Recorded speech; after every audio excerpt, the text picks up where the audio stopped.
This is USVI News, your Virgin Islands connection. Hi, everyone. Thanks so much for joining us for USVI News. I'm Emily Matson. A St. Thomas man is arrested over the weekend for allegedly firing shots at police after a traffic stop. On Saturday, officers with VIPD's Operation Overwatch were conducting routine traffic stops when they arrested this man, 28-year-old Nikel Morton. Police say they stopped his vehicle for excessive tint. After the stop, police say Morton drove off recklessly, tried to hit several officers, and then discharged a firearm in the direction of the officers. Police returned fire. He sped off, but officers eventually arrested him later in the Anna's Retreat area.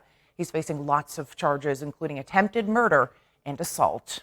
And a 21-year-old St. Thomas man faces several counts of attempted murder and assault for a violent incident earlier this month with police. According to the VIPD, back on October 12th, marshals from the court went to serve a bench warrant at the home of at the St. Thomas home of Dorian Harrison. But police say he opened fire on the deputies and barricaded himself inside his home.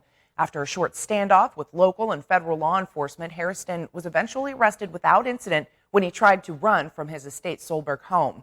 He's facing charges including attempted murder, assault, and several weapons charges.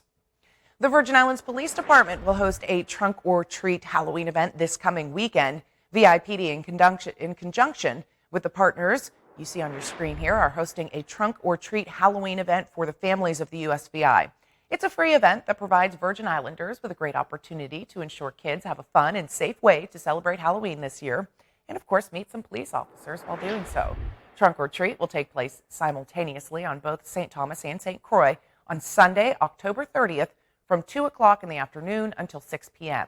The St. Thomas venue, adjacent to the former Senor Frog on the West Indian Waiko dock.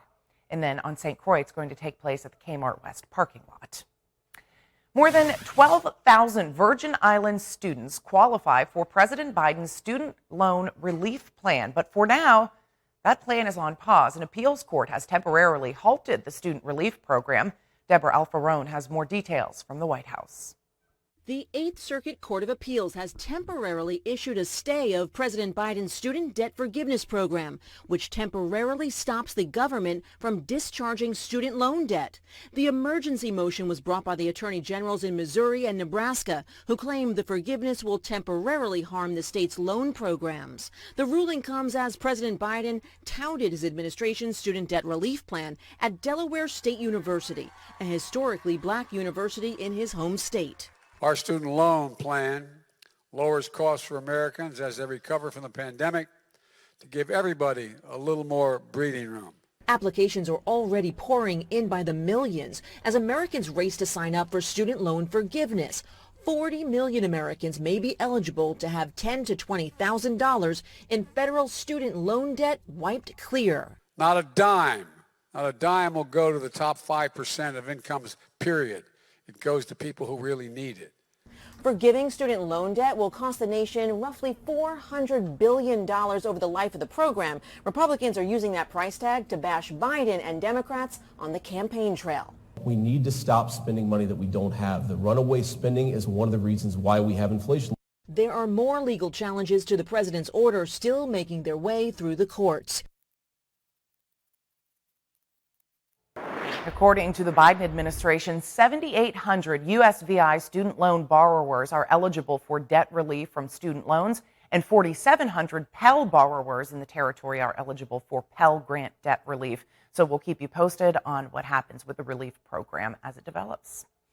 Looking for a new adventure at sea, Royal Caribbean International is providing a first look at its newest travel experience, the Icon of the Seas.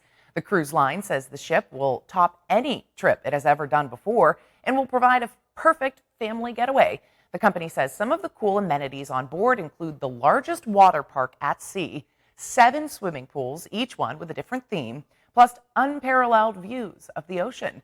The ship also will feature more than 40 restaurants, bars, and nightclubs. The Icon of the Seas won't set sail until January 2024, but people can start booking their trips starting October 25th. The first class will not exist. That's what American Airlines executives have decided. The company is dropping its first class cabins on all international flights and replacing them with more business class seats.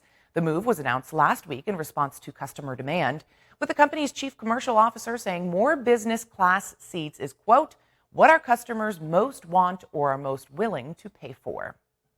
As we begin a new week, COVID-19 cases remain steady here in the USVI and continue a downward decline. There are 41 currently active COVID cases territory-wide, with 36 on St. Croix, just 3 on St. Thomas, and 2 active reported cases on St. John.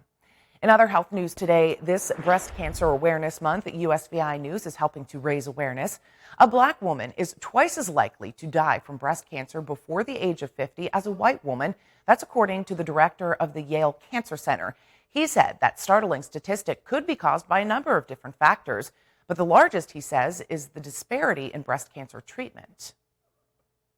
When it comes to breast cancer screenings, it's harder to detect cancer among women with dense breast tissue, and not all providers let women know the risks following a mammogram. If there's a lot of white as a result of density throughout the breast, it becomes harder to see those individual areas that are abnormal. Some women may not know that extra screenings are important. Probably MRIs are a better test than ultrasounds for a woman who has dense breasts. And those screenings aren't always covered, so there's the push at the federal level to make sure they are covered by law. So for an MRI, for an ultrasound, you can be able to go and get those tests, and you would not have to pay anything. Dr. Eric Weiner of the Yale Cancer Center says making sure women have access to a full cancer plan is crucial, particularly for women with dense breasts. Those women are often women of color, and there's a great treatment disparity among them, including trust in healthcare industries and socioeconomics. If you're struggling to pay for childcare, or you're struggling with transportation costs, or you have food insecurity, it becomes pretty hard to complete your cancer treatment. As the new head of the Yale Cancer Center, he says diminishing the disparity over the next decade is a top priority. So there's just a tremendous amount that we need to do to fix this problem. Say so. It is a question that has been around longer than backyard barbecues. Why do mosquitoes, especially those pesky no-see-ums, I hate those things, why do they seem to bite more people more than others? Now, science could have found the answer. Stephanie Gosk reports. Nasty, pesky, blood-sucking mosquitoes. Is it true? Are some people bitten more? It's true. Everybody asks. After a 3-year study, the scientists at Rockefeller University have discovered one of the reasons why. Long-chain carboxylic acids. What? Carboxylic acids, which is a fancy technical term for these greasy molecules that live on your skin. Bacteria eat those acids and create a stink. Limburger cheese, stinky cheese, blue cheese, feet, foot odor. That's the smell? That's the smell. And some of us smell more than others. The standout during the study was subject 33. We found this exceptionally mosquito-attractive person. Scientist Maria Elena Deobaldia led the research. Nylons worn by the subjects were placed in a device she built herself. The mosquitoes were drawn to the strongest smell. When you put them head to head, it's striking. The hope is that these results will improve repellents. In New York, mosquitoes are an annoyance, but in much of the world, they're spreading deadly diseases. Like yellow fever and malaria, killing more than 700,000 people a year. Better repellent will save lives. For now, here's some summer barbecue advice. If you hang around with people who are less attractive than you, you'll be the most attractive person at the picnic. What we really need to do is find somebody who stinks more than we do. Absolutely. For those unlucky people like Subject 33, the scientists say changing soaps or your diet makes no difference. The mosquitoes will find you.